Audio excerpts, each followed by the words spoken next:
welcome to the deep dive. This is where we take source material, maybe something you've provided, like this big corporate report we have today, and really unpack it. Right. We want to give you the essential knowledge, without you having to wade through hundreds of pages. Exactly. Consider it a shortcut to getting smart on the topic.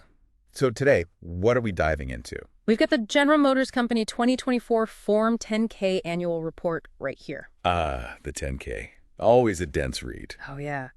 But packed with detail. We're going to break down GM's business, how they actually did in 2024, what their strategy looks like going forward, and importantly, what they're doing for shareholders. Okay. Distill the key stuff, maybe find some surprises in there. That's the plan. Get you the core insights. All right, let's get into it. GM.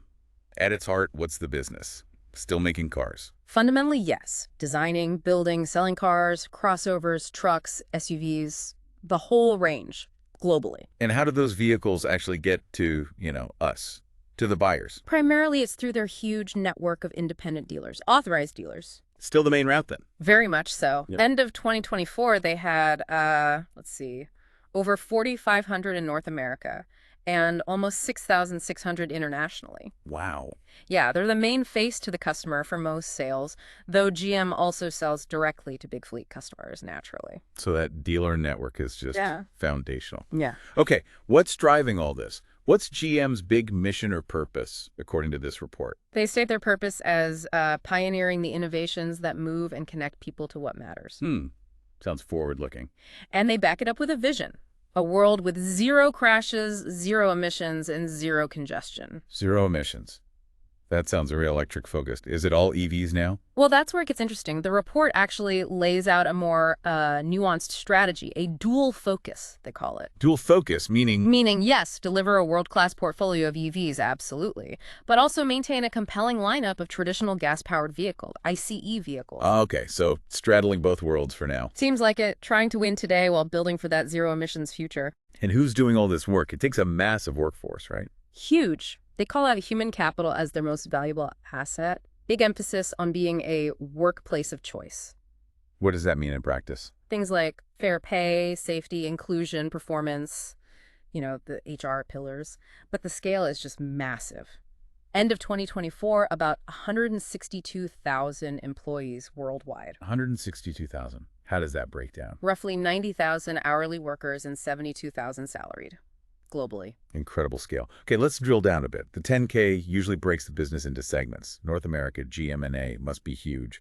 What happened there in 2024? Yeah, GM&A is the core profit engine. In 2024, the overall North American auto market saw sales volume grow, about 3.5% increase. Okay. And the U.S. specifically, which is obviously key, was up about 2.3%. Yeah. For GM, their profitability there is really driven by those industry volumes and, of course, their market share within that. And within their share, where does the profit really come from right now in North America, does the report say? It does, and it's quite explicit. This is crucial for understanding their transition.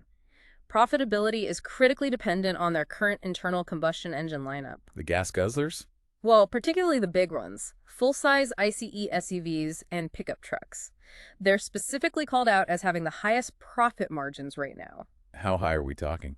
Any numbers on that? They actually give some relative figures. Weighted average variable profit. Trucks are around 160% of the portfolio average. 160%. Yes. Crossovers are more like 40%, cars about 50%. That 160% for trucks really jumps out. It shows you just how much financial power those traditional vehicles generate. So it's fair to say the big gasoline trucks and SUVs are basically bankrolling the shift to electric vehicles and automation. That's exactly the dynamic the 10K highlights.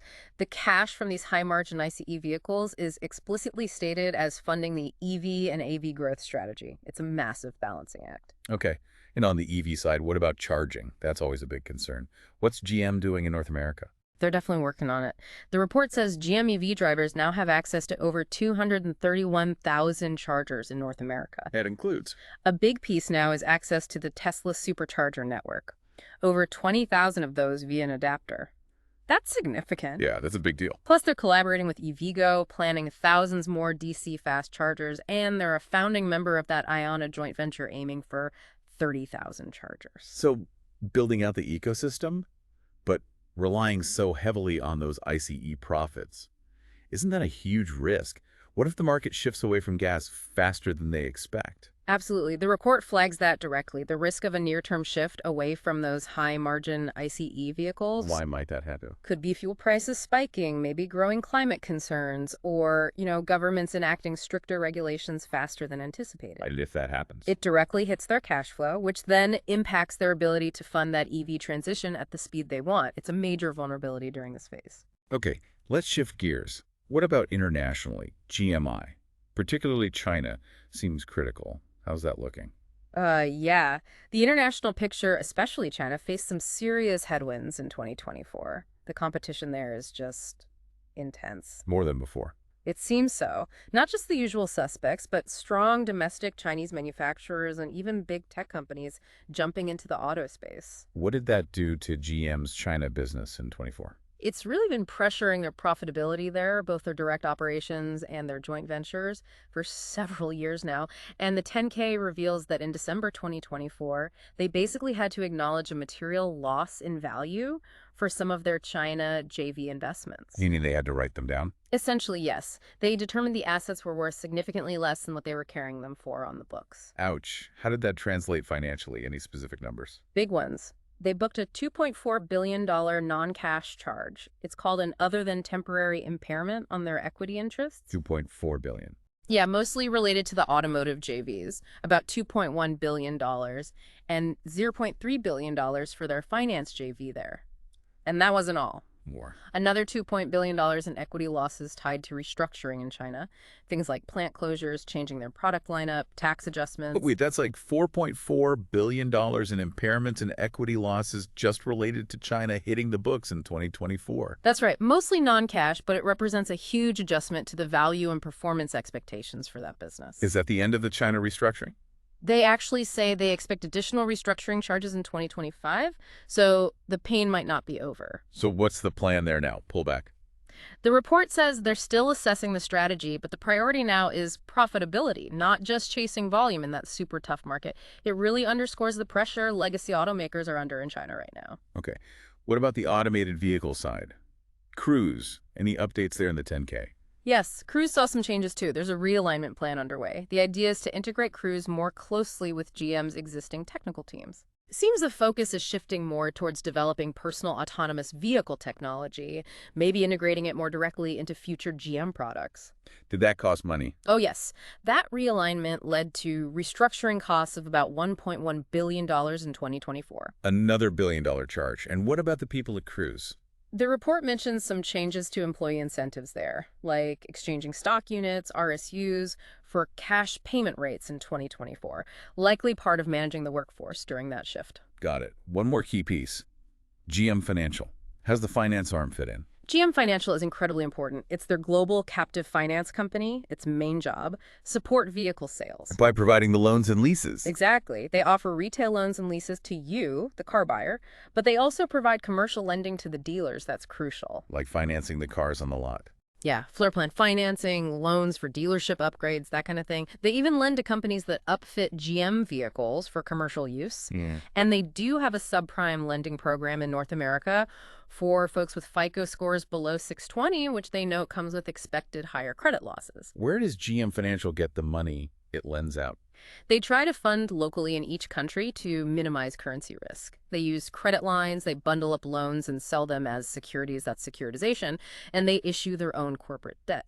Do most GM buyers in the U.S. use GM Financial? Their penetration rate, so the percentage of GM retail sales financed through them, was 39% in 2024. That was actually down a bit from 42% in 2023. Interesting. Where does GM Financial's own revenue come from?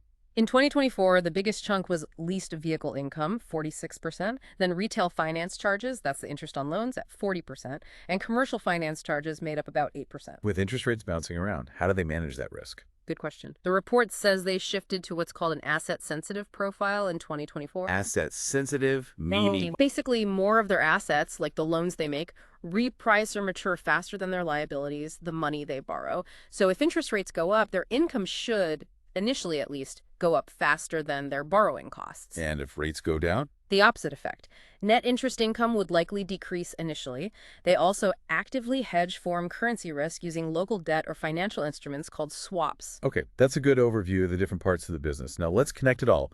What did the overall financial results look like for GM in 2024? The big numbers. Right, let's look at the consolidated picture. Top line, net sales and revenue actually showed decent growth.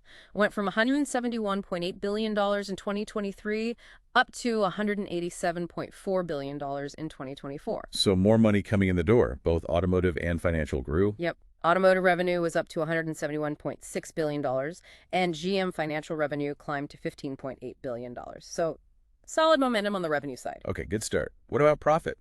Operating income. Operating income also increased. It hit $12.8 billion in 2024 compared to $9.3 billion the year before. So far, so good. Revenue up, operating income up. What about net income, the bottom line for stockholders? That's where the story changes. Net income attributable to stockholders actually dropped quite significantly, from $10.1 billion in 2023 down to $6.0 billion in 2024. Whoa, wait. Operating income went up by over $3 billion, but net income went down by over $4 billion. Yeah. How does that work? What caused that big swing? It comes back to those huge non-cash charges we talked about, mainly related to the China joint ventures. The impairments and restructuring losses. Exactly.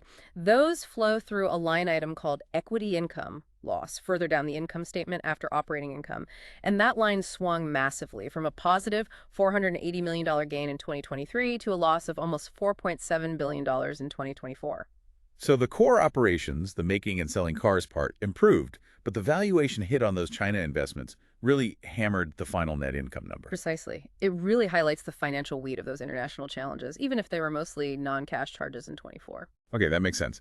Let's look a bit closer at the costs within the automotive segment. Cost of sales went up too, right? It did, from $141.3 billion to $151.1 billion. The biggest piece of that is always materials, about two-thirds, they say. Then you've got labor, depreciation, engineering, freight, warranty costs, all significant chunks. What drove the increase in costs in 24? The report breaks down the variances. There were actually some favorable things happening on the cost side. Like what? A big one was decreased inventory adjustments, especially for EVs. Basically, they wrote down less value on unsold electric cars. That was a $2.2 billion benefit compared to the prior year. Okay. They also didn't have costs from a voluntary separation program like in 23 that saved $0.7 billion. Engineering costs were down, particularly for AVs, another $0.7 billion benefit. And the Ultium Cells battery JV contributed more earnings, helping by $0.7 billion, plus slightly lower material and freight costs. So some pretty significant cost tailwinds there. Okay. But costs overall still went up. What were the offsetting factors, the headwinds? Right. Those savings were partly eaten up by other things. Higher employee-related costs, that was $0.6 billion. The Cruise restructuring charges hit cost of sales for $0.5 billion. Warranty costs went up by $0.4 billion. And IT costs also increased by $0.3 billion. So a real mix of factors. Lower EV write-downs and engineering savings helping, but employee costs, restructuring, and warranty hurting. Exactly. A complex picture, but costs did rise overall, reflecting investments and other pressures, even with some specific benefits. How did all this, the volumes, the pricing, the cost, the mix, play out in the adjusted results for the main segments, North America and International? Okay, looking at EBIT adjusted, which is a metric management often focuses on, GM&A North America saw its EBIT adjusted increase. What drove that improvement? Mostly higher wholesale volumes, especially for those really profitable full-size trucks and SUVs, plus good volume on mid-size trucks and crossovers. Favorable cost factors, like those lower EV inventory adjustments, were a big help too, and they got better pricing. Any negatives for GM&A? Partially offset by an unfavorable mix, meaning selling proportionally more lower-margin crossovers and EVs compared to the highest-margin trucks, and some unfavorable currency effects, like the Mexican peso. Okay, so North America looks strong on an adjusted basis. What about GMI, International? Big contrast. GMI EBIT adjusted decreased significantly, and the main culprit, that other category in their variance analysis. Which captures? Primarily the massive negative swing in equity income from the China JVs, thanks to those impairment and restructuring charges we discussed. That just overwhelmed everything else. Were there other factors hurting GMI? Yeah, lower wholesale volumes in some areas and some unfavorable cost impacts also played a role. There were some partial offsets from better pricing and mix in places like South America, but not nearly enough to counter the China impact. So the adjusted segment story really mirrors the overall picture. Strong core performance in North America, but heavily dragged down by the major challenges and charges related to China. That's a fair summary. And the report highlights other adjusted metrics investors often look at, too. All right, you mentioned EBIT adjusted. What else? EPS diluted adjusted, earnings per share adjusted. Similar to EBIT adjusted, it excludes those big one-off or restructuring items like the China JV charges and the cruise costs. Yeah, how'd that look? It also showed strength, increasing from $7.68 per share in 2023 to $10.60 in 2024. So these adjusted figures paint a picture of underlying operational improvements, setting aside those specific large charges. But other metrics reflect the JAP results. Yes. For instance, return on equity, ROE, which uses the GAAP net income, decreased quite a bit, went from 14.1% down to 8.7% because of that lower net income figure. Okay. However, another metric, return on invested capital, ROIC adjusted, actually improved. It went from 16.4% up to 20.8%. This suggests that relative to the capital they're actually deploying in the core business, the profitability and efficiency got better. So it's a really complex financial story. Strong operations, especially in North America, generating cash. But the G bottom line hit hard by those big non-cash China charges. Given this, how is GM thinking about its cash? And what about returning value to shareholders? The report expresses confidence in their liquidity position. They feel they have enough cash, marketable securities, and available credit to cover their needs, both short-term and long-term. Plus, they can always tap the capital markets if needed. What are the main ways they expect to use that cash going forward? Several big buckets. Capital spending is a major one, especially investments in plants and the Ultium Cells battery joint venture. They're projecting around $10 to $11 billion for that in 2025 alone. Wow, that's significant investment. It is. Then there's ongoing spending on R&D, engineering, product development, including for AVs and software, potential payments related to recalls, although they note they have a receivable from LG expected to cover most of the remaining Bolt battery recall costs, servicing debt, making pension contributions, and then direct returns to shareholders. Okay, let's focus there. Dividends and buybacks. What do they do in 2024? They paid out $0.5 billion in common stock dividends in 2024, and they say they expect to keep paying quarterly dividends. But the really big story is the share repurchases. What happened there? It was pretty aggressive. Back in November 2023, the board added $10 billion to their buyback authorization, bringing the total up to $11.4 billion. And they immediately launched a $10 billion accelerated share repurchase, or ASR, program. So they put $10 billion to work buying back shares quickly. Right. They paid the $10 billion in December 23, got a big chunk of shares up front, about 215 million. Then they received another 29 million shares in 2024 when the ASR finally settled. Okay, that's the $10 million ASR. Anything else? Yes. And this is pretty significant. In June 2024, the board approved a brand new share repurchase authorization for up to an additional $6 billion. Another $6 billion on top. Exactly. And separate from the ASR shares, during 2024, they also went out and bought back about 140 million more shares on the open market for roughly $7.1 billion. So huge amounts going to buybacks in 2024. What was left authorized at year end? Only about $0.3 billion remain under the prior program at the end of December 2024, before that new $6 billion authorization kicks in. It shows a really strong commitment to shrinking the share count and returning that cash flow, likely generated by the strong ICE performance, back to shareholders. A very clear signal of confidence, or maybe seeing the stock is undervalued. Okay, what about pensions? Sometimes those are big obligations. They are mentioned. The report notes significant future funding contributions might be needed, depending on how the market performs, interest rates, and so on. Their global defined benefit plans were underfunded overall at the end of 2024. Are they doing anything about that risk? They mentioned they're pursuing risk mitigation strategies, like adjusting the asset mix in the pension funds. It's definitely something they have to manage. Okay, we've covered the business structure, the 2024 performance, the financials, the shareholder returns. Let's wrap up by looking ahead. What are the biggest risks and uncertainties that GM highlights in the 10K that could affect their future? There's a whole section on risks, as you'd expect. A key one is just their ability to successfully fund and launch new vehicles, especially EVs, on time and make them profitable. And closely tied to that is whether consumers actually adopt EVs fast enough. Which brings us back to that balancing act. Exactly. There's the risk that demand for their current profit drivers, those ICE trucks and SUVs, falls off or gets hit by regulations before the EV business is strong enough to pick up the slack.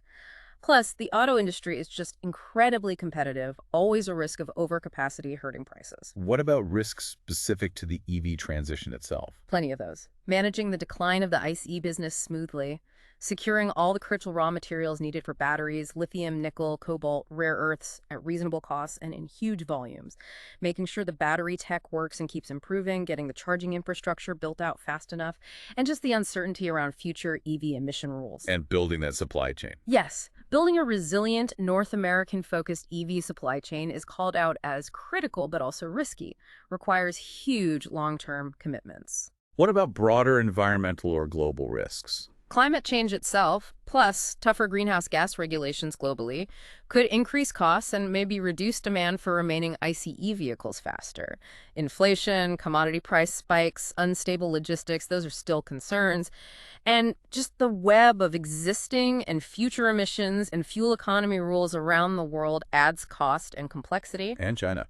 Still a risk factor. Definitely. Given the 2024 results, it's clear the intense competition, the tough operating environment, and the potential need for more restructuring or write-downs remain significant risks. Any other major categories? Legal, tech. Sure. The rules around advanced tech like autonomous vehicles are still evolving, which impacts how quickly they can roll that out commercially. They face a lot of litigation risk, product liability, warranty claims, emissions issues, recalls.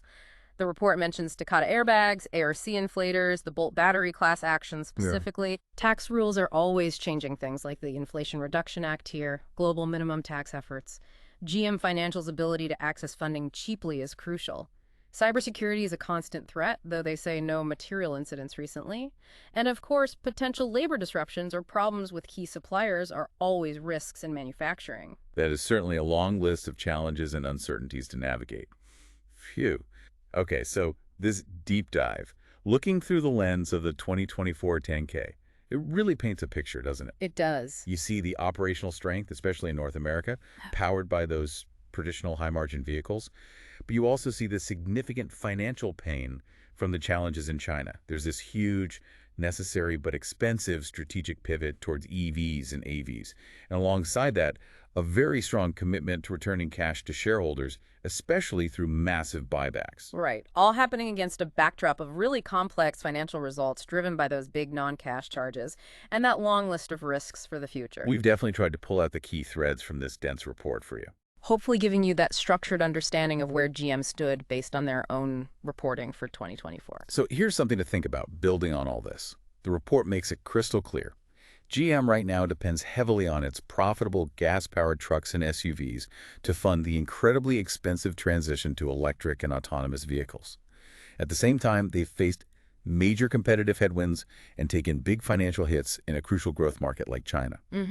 So, reflecting on that, what does this 2024 snapshot tell you about the sheer difficulty, the complexity of the tightrope walk that legacy automakers like GM are on? It's not just about designing cool new technology. It's about managing the decline of one business model while simultaneously funding and building a completely new one, globally, in a race against both old rivals and new entrants. Quite the challenge, something to ponder.